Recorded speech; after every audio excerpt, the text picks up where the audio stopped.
Hola a todos y todas, bienvenidos, bienvenidas a un nuevo capítulo del podcast C57.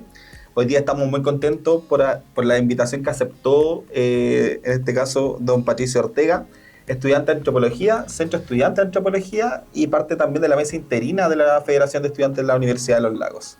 ¿Cómo estás, querido Patricio? Muchas gracias, Ignacio, gracias por invitarme. Para mí es un honor poder participar de este espacio y agradezco que se dé la oportunidad de escuchar, de conversar con lo que puede ser la organización estudiantil, que todavía sigue vigente en el 2025, así que se sepa bien claro eso. Súper bien, sí, claro, la idea del diálogo hoy día es que podamos conversar un poco igual sobre ello, cómo seguir las complejidades, por ejemplo, que hoy día tienen como órgano estudiantil y cómo esto se va como permeando, luchando de alguna forma para que se va a ir cambiando como esta distancia que quizás hoy día tienen los estudiantes como de la organización propiamente tal. Y ante eso, Patricio, primero que todo quería preguntarte cómo llegaste a estudiar antropología, cuáles son tus motivaciones.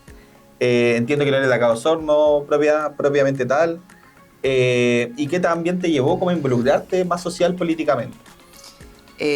Bueno, todo esto tiene un contexto nacional igual, que buena pregunta. Por ejemplo, yo recuerdo que iba a entrar a estudiar justamente antropología, pero en el año 2019, para el momento del estallido social. Comprendo. Y bueno, en ese momento las condiciones eran bastante difíciles. Yo había quedado en la Universidad San Alberto Hurtado, ahí en pleno Los Héroes, cosa que Sí, era claro. muy difícil de estar. Y justo coincidió que finalmente se estaba dando la oportunidad de que mis papás estaban acá en Osorno y me vine para acá. Me vine para acá porque Osorno consideré que es una ciudad mucho más tranquila, más segura. En este sentido la universidad también me queda bastante cerca y así es que todos se dieron esas condiciones y se hicieron match.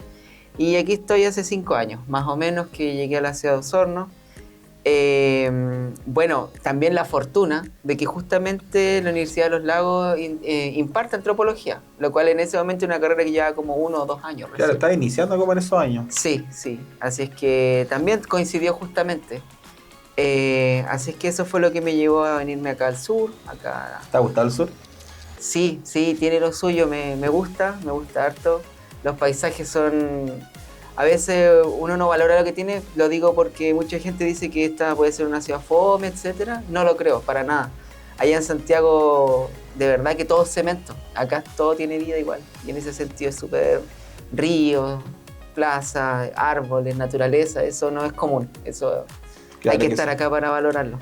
Sí, de hecho la naturaleza, el entorno que tiene acá, muy cercano como a Osorno, es maravilloso. Maravilloso, sí. Bueno, Osorno también me gusta, pero quizás soy muy territorial como para decir algo contrario. ¿Y bueno, así fue como llegaste, pero cómo te fuiste como a interesar como en un lado más social, más político? Bueno, todo parte finalmente, en corto, yo siempre tiendo a escuchar críticas. De la sociedad siento que en algún fondo se acomodan las críticas. Lamentablemente es más fácil no arriesgar nada. Y yo soy de las personas que, bueno, yo me pregunto, bueno, hagámoslo nosotros. Así, si está todo tan malo, en vez de sentarme a criticar, hagámoslo nosotros. Y es así como yo me fui integrando a un centro de estudiantes de la carrera de antropología que tenía una pequeña semilla, por así decirlo, partía con cierto esbozo, pero que finalmente a final de año pocas veces terminaba funcionando, operando. Así hasta que finalmente se empezó a lograr, se empezaron a hacer estatutos, diferentes compañeras también pasaron por ahí, Michelle Sandoval fue la que hizo los estatutos más claramente y desde ahí ya se empezó a hacer una orgánica de cómo el funcionamiento, hasta que a raíz de eso me tocó a mí, ya después yo dije ya basta de periférico y vamos a la acción en primera línea. Y le tratamos de dar forma. Y es ahí donde la carrera empieza a territorializarse, a salir de lo que es la academia, a conocer la ciudad de Osorno y a tener un interés social, aplicado y político. Porque finalmente una antropología que no es política termina siendo un aparato funcional para el Estado sin ninguna crítica. Entonces, por eso Claro que consideramos que es valioso. Y es importante igual como que la universidad, en este caso como el estudiante, tenga vinculación también con el territorio. Sí. Sí, La absolutamente. universidad no tan solamente es a estudiar, como comúnmente se dice. No, y eso es lo que se maldice y nosotros comprobamos que no es así. Desde ahí Claro. no hemos conocido también. ¿Y qué tal ha sido la experiencia, por ejemplo, a propósito igual, bueno, cambiaste de ciudad y todo ello, como de la organización estudiantil o como la vinculación más social y política, no tan solo en la universidad, pero como con la comuna en general. ¿Cómo ha sido como ese tránsito? ¿Qué es lo que te deja, por ejemplo? Bueno, ha sido bastante vertiginoso. O sea, yo pienso que desde que tomamos la decisión de salir al territorio y encontrarnos con otros grupos sociales, ha sido muy abierto. Ha sido muy abierto, lo cual ha sido sorprendente. Eso nos quiere decir que hay mucha necesidad de vincularse. Nosotros que estamos, digamos, al medio, entre distintas organizaciones, nos damos cuenta que cuando ponemos a dialogar a una organización con otra, se genera un puente. Pero ese puente antes no estaba. Entonces nosotros queremos ser humildemente ese puente entre organizaciones. Acá en Osorno hay varias.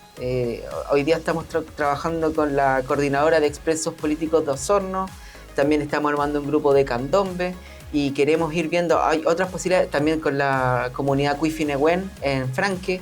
Entonces, de repente generamos espacio y se encuentran estas comunidades y empiezan a hacer un puzzle del funcionamiento de la ciudad y se dan cuenta de que, claro, lo único que hacía falta era conversar. Y entre pocos se van ahí apoyando, generando redes. Y en ese sentido, digo, la ciudad de Osorno tiene mucho para dar. Tiene muchos grupos que están esperando por conversar y por conocerse. A propósito de lo que mencionas, como la vinculación como con la coordinadora de expresos políticos, ¿cómo se llegó a esta? ¿Cómo va el diálogo así como entre generaciones distintas de acá de la comuna? ¿Cómo va eso? ¿Cómo va fluyendo? ¿Cómo inició y cómo se ha ido construyendo? En ese sentido, nosotros, bueno, el centro de estudiantes somos aproximadamente 7 personas. En general, distintos hay cargos, roles. Y nuestra secretaria, Francisca Maldonado, llegó después de una clase. No sé si fue una clase, fue ella. No, ella fue de forma autónoma. Tuvo una reunión en el Price, ¿ya? Y ahí es donde conoce a don George Zapata. Y ella llega y nos comenta, nos dice, nos pone la idea de que finalmente aquí hace falta apoyo de distinto tipo, hasta un tema tecnológico, porque sí, finalmente son personas adultos mayores que tratan de desplegarse a través de este mundo nuevo de la tecnología y nosotros podemos aportar. Ella nos propone así y vamos, nos encontramos con don George, con todo lo que es la coordinadora. Y claro, efectivamente, uno dice, ¿qué puedo hacer yo aquí? Como uno piensa, hay que hacer algún papeleo, digamos, político, algo así. Y finalmente es mucho más básico, el tema de conversar, de hacer redes, de ayudar a hacer actas, de ayudarles con la tecnología, la difusión, todos esos detalles que parecen muy simples y cotidianos para la juventud, para ellos son un gran apoyo. Entonces, partir desde ahí. Claro que sí. ¿Y crees, por ejemplo, a propósito como de esa experiencia que ustedes como centro de estudiantes, federación de estudiantes han ido tomando como con la coordinadora, ¿cuál crees en la importancia, por ejemplo, que tenga como la lucha de derechos humanos, de memoria, de justicia para las nuevas generaciones? Muchísima, sobre todo considerando que hoy día hay una disputa por lo que es el discurso. Muy fuerte del negacionismo que hay en el país, se ha instalado impunemente por distintos candidatos a la presidencia y eso es preocupante. O sea, no puede ser que con toda la libertad del mundo se niegue todos los hechos de violación a los derechos humanos y acá hay un grupo de personas que son memoria viva. Ellos no son parte de un relato, no son parte de... Bueno, que hay personas que ya han fallecido, que ya no están acá, sí, claro, pero que ellos son memoria viva. Entonces, negarles a ellos su propia experiencia de tortura, de violación de derechos humanos, separaciones de familia, es indignante. Entonces, hoy día, que los jóvenes mismos puedan interactuar con estas memorias vivas y que ya no es por TikTok ni por Instagram que les digan qué pensar, sino que ahí está el mismo don George dando su testimonio, cambia las cosas. Porque tú no le puedes negar a esa persona lo que a ellos les sucedieron y lo que encarnaron.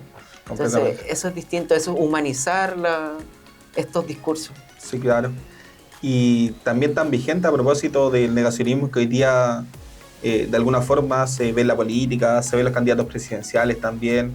De repente hay fantasmas del pasado que vuelven como a recrearse y que igual como que instala cierta cultura como el terror también en nuestra población y sobre todo quienes quizás tenemos sensibilidad también con la lucha de derechos humanos. Entonces yo creo que ahí es súper importante también como nosotros como generaciones quizás que no vivimos, por ejemplo, lo que vivieron las víctimas de la violación de derechos humanos, podamos también como llevar su idea adelante para que otras generaciones puedan tener esa sensibilidad también, porque el negacionismo, la verdad, si como está de presente, nos va quizá a condenar el futuro, lamentablemente, a vivir cosas nuevamente como las que están ocurriendo, y esas como las que ocurrieron. Claro. Y ahí es importante, por ejemplo, el trabajo que se pueda realizar, sobre todo como en el rol que ustedes tienen, y también como hacia el futuro. Si al final hablar del pasado también es hablar hacia el futuro. Exactamente, sí. No cometer los mismos errores, no avalar los mismos discursos que están diciendo estos candidatos hoy día, que son bastante peligrosos para la democracia y que abiertamente ellos lo dicen. O sea, hay personas que murieron en un estado democrático, que pasaron después a una dictadura, y hoy en día hay personas que prometen, que se jactan de no contar, por ejemplo, con un parlamento.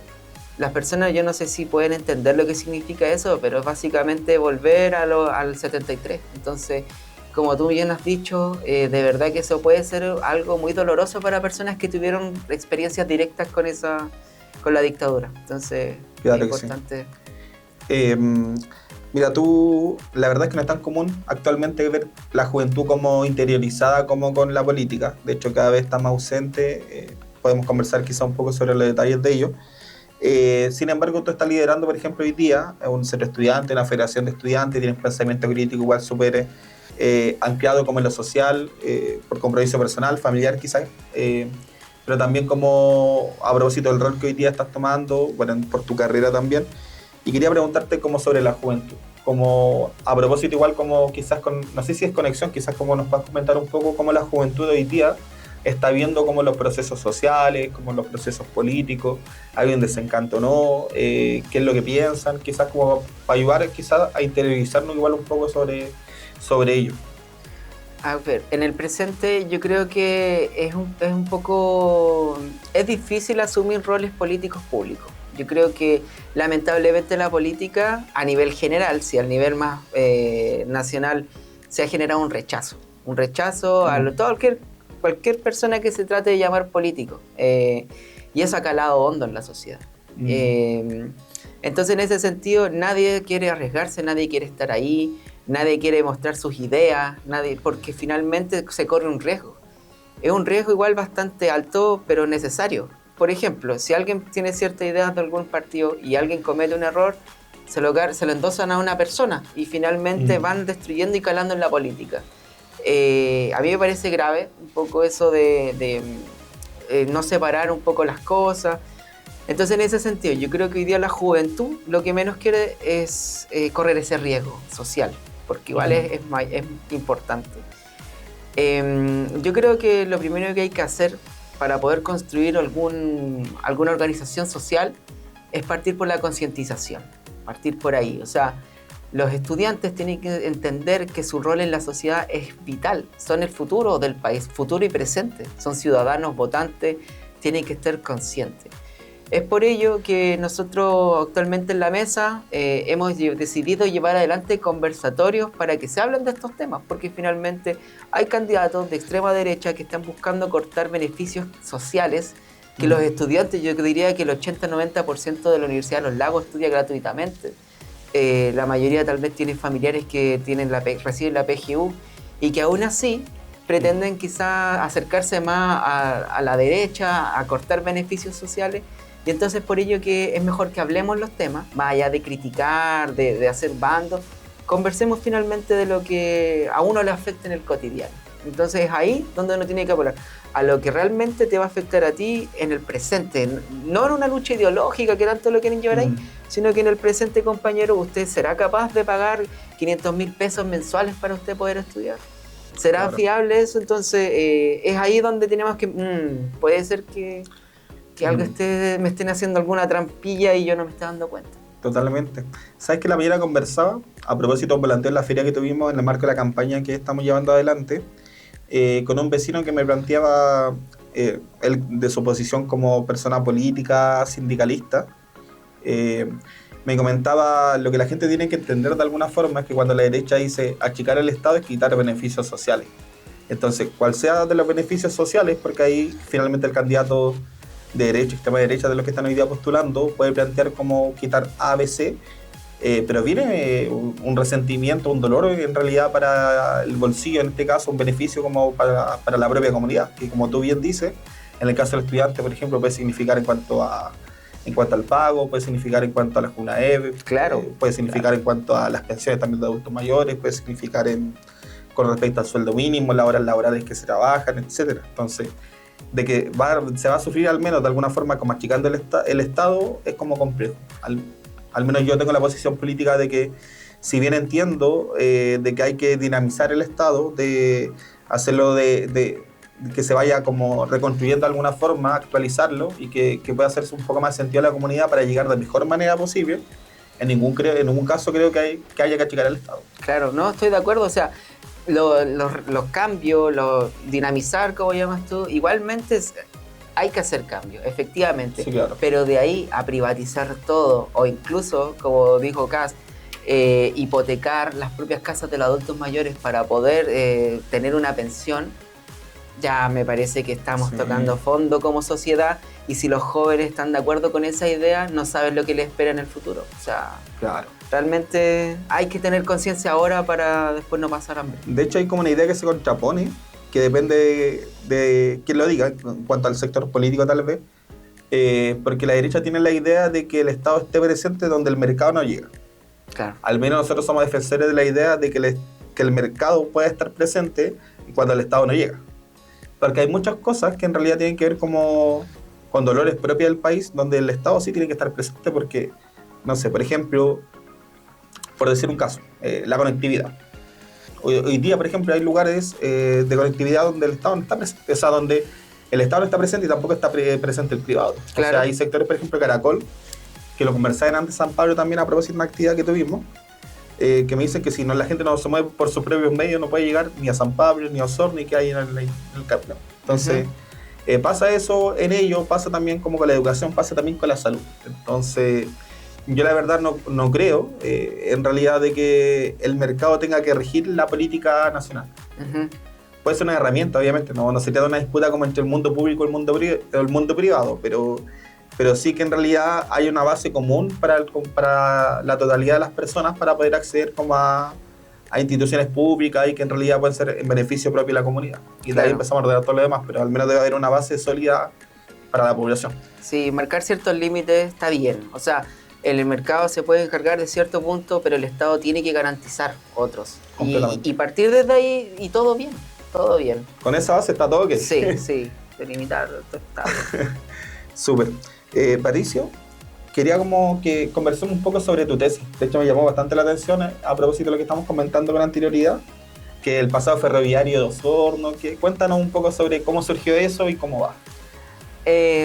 Bueno, esto surge a raíz de distintos proyectos. La ciudad de Osorno, en general, yo me he dado cuenta que el espacio ferroviario está ahí, pero es como una especie de vacío, un vacío dentro de la ciudad, entre comillas, porque finalmente igual se habita, pero sorprende mucho ver el abandono y el deterioro que tiene dentro de un espacio céntrico, donde finalmente la ciudad se ha construido, hay un parque nuevo, está el puente nuevo también, como que pareciera que hay un Osorno del presente contemporáneo, pero hay uno que está anclado todavía al pasado, y es este espacio ferroviario que va desde el Museo Interactivo de Osorno hasta la Pinacoteca, y de hecho podríamos incluso incluir el barrio de Ovejería. Pero en este caso queda este espacio urbano que representa el imaginario de un futuro, de un pasado que imaginaba un futuro próspero. Por ejemplo, dentro de lo que es mi investigación he tenido entrevistas con familiares de ferroviarios, y ese era un espacio de encuentro, era un espacio de progreso, donde era el motor económico de la ciudad, y claro, cuando estaban en el apogeo del ferrocarril, básicamente se esperaba de el proyecto nacional, el proyecto país con el ferrocarril como su estandarte. Y en el presente, o sea, si uno corta desde el año 73, porque justamente ahí empieza el declive, hasta antes de eso, el ferrocarril tenía un rol pero importantísimo en la economía nacional. Si uno es así y tiene un vacío y viene acá al 2025 y ve este espacio, ¿qué pasó al medio? ¿Qué pasó en este espacio en esos 40 años? 50 años ya casi, y eso fue un proceso todo de eliminar el tren como parte de un proyecto nacional de país, y finalmente quedamos solamente con la ruta 5 Sur, la ruta 5, y desplazaron a este ferrocarril. Entonces, este no solamente era un espacio de economía, sino que era un espacio simbólico donde la gente se juntaba, se reunía, habían gremios importantísimos como era el gremio de los ferrocarriles. Entonces, básicamente mi tesis es tratar de hacer esta reconstrucción de cómo fue esto pasando y qué es lo que hay hasta el presente. Cómo ese proyecto del ferrocarril, Ecos de un viaje inconcluso. Así se llama. Qué buen nombre. Sí. Y en qué está la historia del ferrocarril en el presente en Osorno, porque todavía existe una memoria de ferrocarriles, a pesar de que institucionalmente no sea tan reconocida. Súper bien. ¿Y crees, por ejemplo, a propósito de ese rol tan importante que tuvo en el pasado, que en un Chile, por ejemplo, del siglo XXI, un Chile del 2025, 2030, crees que puede tener un rol así importante como también ocurrió? Hay ciertos esbozos. Difícil, es una pregunta que puede ser difícil de responder, debido a que, por ejemplo, ahora se está haciendo distintos tramos del tren. Por ejemplo, el presidente Boric inauguró hace un poco ahí en Malleco un tramo, Sí. pero finalmente terminan siendo como eventos más turísticos. Claro. El tren como un evento, como el motor económico, políticamente hablando, hoy día no se ve tan cercano. Comprendo. Pero quién sabe lo que pueda pasar. Puede ser igual. A propósito igual de la conexión que, bueno, tú mencionabas igual como el avance que han habido con respecto al ferrocarril en Chile, con el gobierno y todo ello. Estuve hace poco en Yanquihue, igual en marca de campaña, y me comentaban como el efecto que ha generado, a propósito de la conexión de Yanquihue, Puerto Varas, Puerto Montt, y como por ejemplo se resiente las veces que el tren no está, o bien se está hablando de extender el horario, tanto en la mañana como en la tarde, porque sí ha sido como un factor importante, al menos en la población. O sea, desde estudiantes que por ejemplo van a sus colegios, liceos, a la universidad, como también gente que está trabajando, porque igual no hay que ignorar que, por ejemplo, Puerto Varas sobre todo tiene como una contaminación vehicular, por decir de alguna manera, bastante importante. Claro. Y el tren ayuda como a resolver algunas cosas de esas. Entonces, igual como que ahora se menciona bastante, por ejemplo, hoy día conversaba también con un amigo de Frutillar, me mencionaba como la necesidad que también ellos están esperando como que el tren llegue y que ojalá pueda conectar con Osorno, porque a propósito como esta diferencia como existe entre lo privado y lo público, hoy día por ejemplo no existe la locomoción directa entre Frutillar y Osorno, y sí hay hartas personas que van circulando entre ambas comunas. Ajá. De hecho lo que pasa, lo que pasa comúnmente es que la gente sale a la carretera a tomar bus. Sí, claro. Con todo lo que significa, o sea, No, de que ojalá te tome algo, de que hay frío, de que las condiciones climáticas te pueden afectar, de que no es cómodo salir a la carretera a encontrar un bus, en el caso de que uno tenga como su medio particular, pero hay mucha gente que la verdad es que no. Exacto. Y de hecho nuestra ciudad en el sur también colapsadas de autos, así que... Sí, pues, el que los tiene igual tiene que aguantar un montón de tacos, así que... Claro que sí. Entonces como aquel anhelo, y de hecho como que se han tirado quizás algunas ideas como en esa línea, de ojalá conectar como de esa manera, desde Osorno hasta Puerto Montt, ojalá el día de mañana se pueda materializar también. Sería maravilloso. Y obviamente, al menos el compromiso de mi parte, el día de mañana siendo diputado, obviamente va a seguir siempre en esa línea. Así, hoy día estamos viendo los efectos positivos que está produciendo en la provincia de Yanquihue, y en la provincia de Osorno sería maravilloso. Claro, sí, me alegro que eso esté resultando tan bien, porque eso estaría pidiendo extenderlo para Osorno. Totalmente, ¿no? Y como te decía, hay días que por ese motivo no han podido generar como un par de viajes, y la gente lo resiente mucho. Wow, no, qué bueno, que se pida tren, que se necesite tren. Trenes para Chile. Sí, trenes para Chile. Sí, completamente. Te lo vamos a cobrar. Claramente no está solo mi responsabilidad. No, sí. Últimamente estoy adquiriendo muchos compromisos y espero que no, pero el tren, el día de mañana sí. Como tú mismo lo has dicho, o sea, emerge desde las personas y desde la utilidad que tiene, así que no es un mal proyecto. Claro que sí.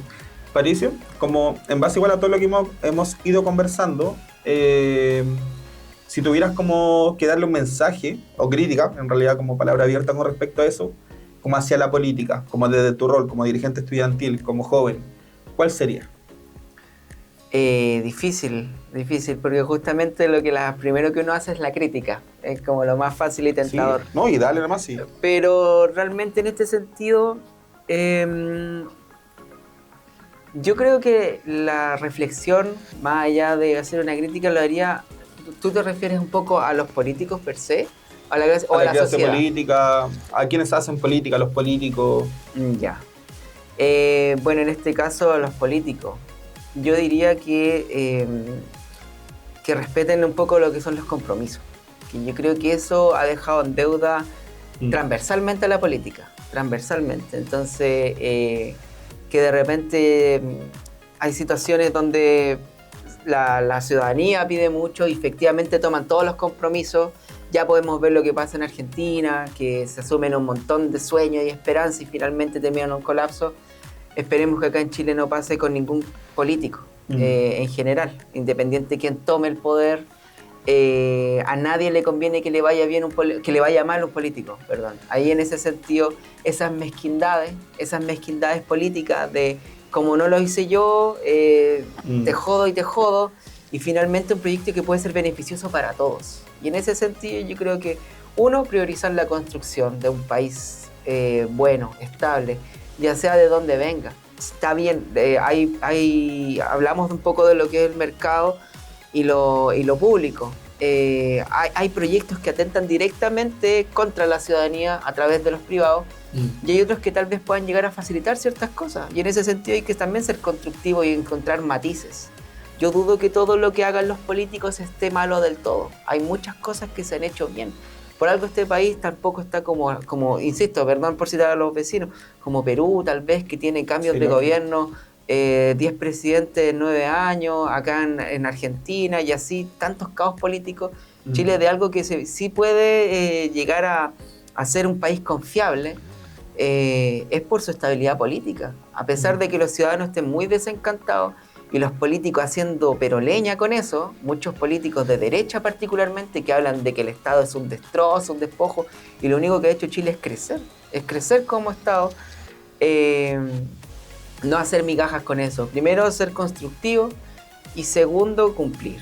Que finalmente de repente pasa muchas veces que por la boca muere el pez y en ese sentido eso después la ciudadanía no olvida, eso sí que no lo olvida. Y ahí es donde aparecen los populistas que aparecen a decir, no, que yo voy a destruir la casta política y todas esas cosas. Así que yo creo que los que más auge le dan a las personas que son de esa línea son las mismas promesas incumplidas.